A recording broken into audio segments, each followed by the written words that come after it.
તારીખ 23/12/2017 મહંત સ્વામી મહારાજ મહેસાણામાં બિરાજમાન હતા।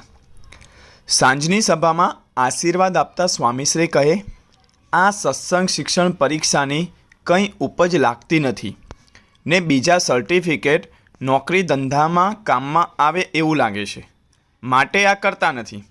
પણ આ પરીક્ષા એટલે કે સત્સંગ શિક્ષણ પરીક્ષા આપવાથી શ્રીજી મહારાજ, પ્રમુખ સ્વામી મહારાજ રાજી થાય એ વિચાર જ નથી।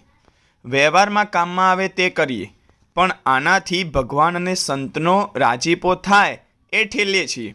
વાંચીએ ન વાંચીએ એવું કરીએ, પણ એમાં છે શું એકવાર યાદ રહે। આમ જોવા જઈએ તો બાળકની રમત છે। બીજો કેટલો અભ્યાસ કરીએ છીએ, પણ આ વાંચતા જ નથી। મહિમા નથી, એની ખામી છે એટલે ચાલે છે, પણ બહુ મોટી ખોટ જાય છે। મહારાજનો, પ્રમુખ સ્વામી મહારાજનો રાજીપો અબજો રૂપિયા જેટલો છે તે મળે જ નહીં, તે ખોઈએ છીએ।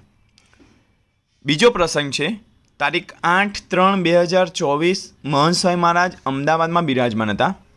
પૂજા બાદ આદર્શ જીવન સ્વામીએ સ્વામીશ્રીને પૂછ્યું, ગોગંબાથી આપે એક પત્ર બપોરે 3:30 વાગે લખ્યો છે।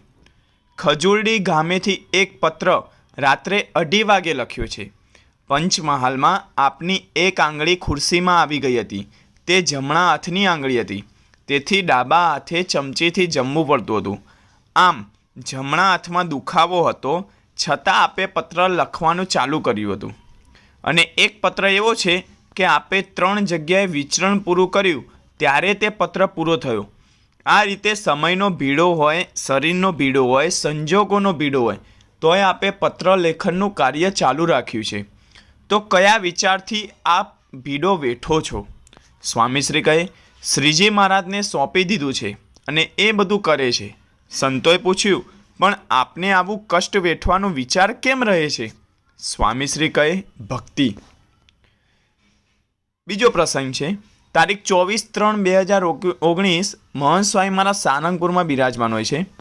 મુલાકાતોમાં શિકાગોનો 8 વર્ષનો કવિશ બારોટ નામનો બાળક આવ્યો। તેણે સ્વામીશ્રીને નિરખતા પૂછ્યું, આપ ભગવાન જેવા લાગો છો, તો શું ભગવાન છો? સ્વામીશ્રી તરત નમ્રતાથી કહે, ના, ભગવાનના દાસ। બીજો પ્રસંગ છે તારીખ 3/7/2022 અમદાવાદ। સવારે યોગી વાણી પર આશીષ આપતા સ્વામીશ્રી કહે, આપણે ભગવાન અને સંતના વચને એક ઉપવાસ કરીએ તેનું 1000 ગણું ફળ મળે।